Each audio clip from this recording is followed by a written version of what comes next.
अस्सलामु अलैकुम वरहमतुल्लाहि वबरकातुहू। डेली सवाल व जवाब के एपिसोड में मैं मुफ्ती खालिद कासिमी अपने तमाम भाइयों बहनों और दोस्तों अहबाब का तहे दिल से इस्तकबाल करता हूँ और आपकी खिदमत में हाजिर हूँ। डेली सवाल व जवाब के आज के एपिसोड में जो हमने सवाल लिया है यह है शाह आलम अंसारी और इनके अलावा और कई लोगों की तरफ से ये सवाल आया है और ये सवाल काफ़ी दिनों से आ रहा है। सवाल ये है कि हज़रत मुफ्ती साहब मर्दों के गुस्ल का तरीक़ा बता दीजिए। ये सवाल काफ़ी लोगों की तरफ से आ चुका है। तो मर्दों के गुस्ल का सुन्नत तरीक़ा और सही तरीक़ा ये है कि पहले नियत करें, उसके बाद बिस्मिल्लाह पढ़ें, फिर दोनों हाथ गट्टों तक अच्छी तरह धो लें। ये गट्टे होते हैं, यहाँ तक दोनों हाथों को अच्छी तरह धो लें। फिर इस्तिंजा करें, उसके बाद सीधे हाथ से शर्मगाह पर पानी डालते हुए अच्छी तरह से उल्टे हाथ से रगड़कर धो लें। फिर बदन पर जिस जगह नापाकी लगी हो वहाँ से धोएं, उस जगह को अच्छी तरह धो लें। उसके बाद वज़ू करें। जिस तरह नमाज के लिए वज़ू किया जाता है बिल्कुल इसी तरह वज़ू किया जाएगा। याद रखिए कि ये जो गुस्ल के अंदर हम वज़ू करते हैं इस वज़ू से ही हम गुस्ल के बाद नमाज वग़ैरह पढ़ सकते हैं। गुस्ल के बाद अलग से नमाज़ पढ़ने के लिए अलग से वज़ू करने की ज़रूरत नहीं है। याद रखिए, बहुत सारे लोग ये समझते हैं कि ये जो गुस्ल का जो वज़ू होता है ये गुस्ल का वज़ू होता है, नमाज का वज़ू नहीं होता, इसलिए नमाज के लिए अलग से वज़ू करना ज़रूरी है। ऐसा बहुत सारे लोग समझते हैं जबकि ऐसा नहीं है। उसके बाद पूरे बदन पर अच्छी तरह पानी बहाए। इस तरह पानी बहाना है कि पहले सर पर पानी बहाए, फिर सीधे कंधे पर, ये सीधा कंधा है इस पर पानी बहाए, फिर उल्टे कंधे पर, बाएं कंधे पर पानी बहाए। गुस्ल करने वाला चाहे पाक हो या नापाक हो, दोनों ही हालतों में गुस्ल का यही तरीक़ा है। इसी तरह से गुस्ल करना चाहिए। हम सब के नबी, कायनात के नबी मोहम्मद अरबी सल्लल्लाहु अलैहि वसल्लम ऐसा ही करते थे। जब आप गुस्ल जनाबत फरमाते, जब आप नापाकी का गुस्ल फरमाते तो पहले दोनों हाथ धोते, फिर दाएं हाथ से बाएं हाथ पर पानी डालकर इस्तिंजा करते, उसके बाद मुकम्मल वज़ू फरमाते, फिर पानी लेकर सर पर डालते और उंगलियों की मदद से बालों की जड़ों तक पानी पहुंचाते। फिर जब देखते कि सर साफ़ हो गया है तो 3 मरतबा सर पर पानी डालते, फिर तमाम बदन पर पानी डालते और फिर पाँव धो लेते। फिर पाँव क्यों धो लेते? इसलिए धो लेते, मसला ये है कि अगर गुस्ल करने वाला ऐसी जगह पर खड़ा हो कि जहाँ पर गुस्ल का पानी जमा हो रहा हो, आजकल ऐसा बहुत कम होता है लेकिन हो सकता है, तो अगर गुस्ल करने वाला ऐसी जगह पर खड़ा हो कि जहाँ पर गुस्ल का पानी जमा हो रहा हो तो ऐसी सूरत में फिर सबसे आखिर में पैर धोए जाएंगे। पैर सबसे आखिर में धोएं, इस बात का ध्यान रखें। और अगर ऐसा नहीं है, पानी जमा नहीं होता है, जैसा कि ज़्यादातर आजकल ऐसा मामला है कि पानी जमा नहीं होता है, तो ऐसी सूरत में बाद में आखिर में पैर धोने की ज़रूरत नहीं है।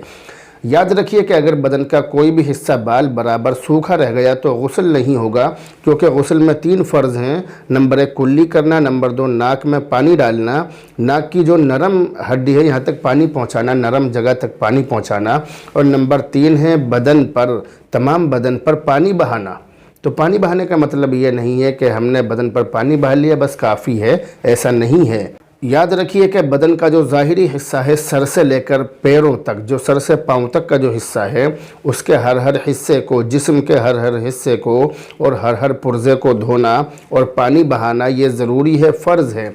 बहुत सारे लोग सर पर पानी डालकर बदन पर सिर्फ हाथ फेर लेते हैं और समझते हैं कि गुस्ल हो गया, जबकि बदन के बहुत सारे हिस्से ऐसे हैं कि जब तक उनकी ख़ास तौर पर एहतियात न की जाए, जब तक उनको अच्छी तरह से न रगड़ा जाए, वो धुलेंगे नहीं और गुस्ल भी नहीं होगा।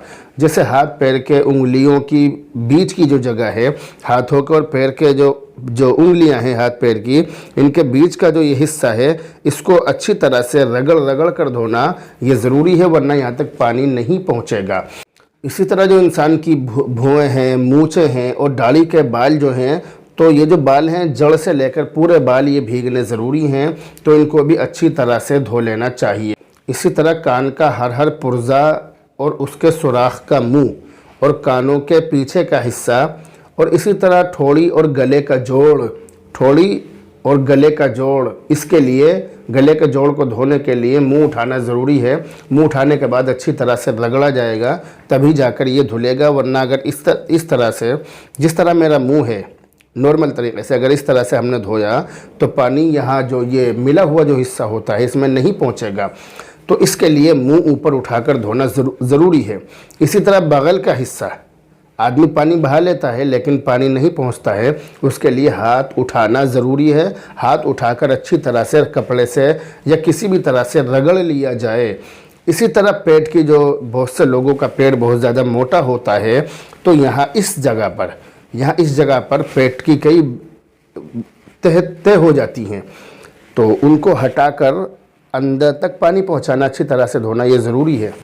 تو پیٹ کی جو تہ ہوتی ہیں کئی حصے اس کے ہو جاتے ہیں موٹاپے کی وجہ سے یہاں پر، تو اس کو اچھی طرح سے دھونا، اس طرح سے ہاتھ گھسا کر اچھی طرح سے رگڑنا یہ بھی ضروری ہے۔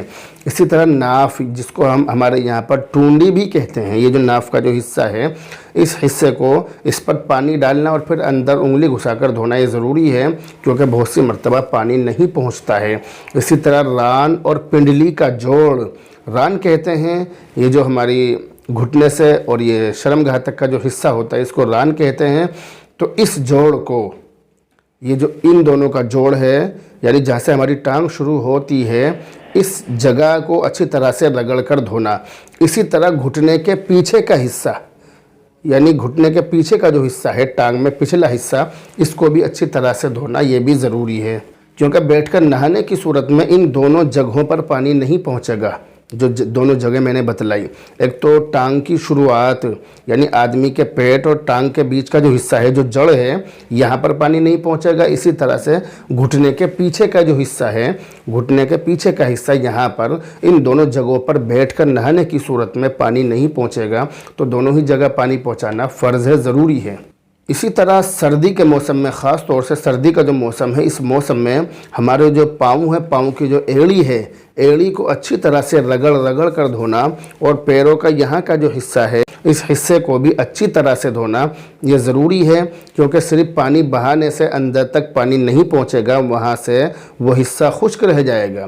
کیونکہ میں نے بہت سارے نمازیوں کو ایسا دیکھا ہے کہ وہ وضو کر لیتے ہیں، صرف ہلکا پھلکا پانی بہایا تو ان کا وضو نہیں ہوتا ہے۔ تو وضو میں بھی اور غسل میں بھی ان چیزوں کا خیال رکھنا ضروری ہے۔ مجھے پوری امید ہے کہ اس ویڈیو سے آپ نے غسل کا پورا طریقہ سیکھ لیا ہوگا۔ اگر آپ نے پورا طریقہ سیکھ لیا ہے، اگر آپ کو یہ ویڈیو اچھی لگی ہے، اگر ہماری محنت سفل ہو رہی ہے، ہماری محنت سے آپ کو فائدہ ہو رہا ہے، تو کمنٹ کر کے ہمیں ضرور بتائیں، اور کوئی دعائیہ جملہ بھی ضرور لکھیں، تاکہ آپ کی دعاؤں سے اللہ تعالی ہمیں اور زیادہ اسی طرح سے آپ کی خدمت کرنے کی توفیق نصیب فرمائے۔ بہرحال اب آپ سے رخصت ہوتے ہیں، دعاؤں میں یاد رکھیں۔ السلام علیکم ورحمۃ اللہ وبرکاتہ۔